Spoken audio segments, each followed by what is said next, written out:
Mai Nyathi vaita kuloka mastreets guys, fashion on point, makeup on point, pazhinji pacho tinenge tichingocomplaina. Mai Nyathi mapfeka dress yellow, nhasi vati aiwa guys, yellow guys has been represented.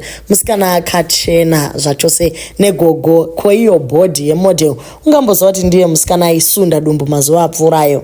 Aiwa great man watenda zvikuru akati girika. Aiwa wagona ndokunonzi kuchengetedza mudzimai, kudiridza ruva iri rabva rangoita fresh. Pamwe pacho unotoona kutoti nyaya yekuda kuenda kune mamwe maruva kunze uko uchisiyako maruva mumba achesvava hazvibatsirizve. Kungodiridza iroro riri mumba kuti ridiridzwe nemukaka kana neshuga nechi whatever zvinoita kuti munhu anyatsoenda on point. Manetizens ari kufara akati aiwa Mai Nyathi tinotenda kuti mabvuma kuva munhu anodzidza mukanzi itaiwo chakati. Yes, as much as people are too much, aiwa munozongozvininipisa modzidza mozvitarisa pamira motoona kuti aiwa panenge pachida kugadziriswa.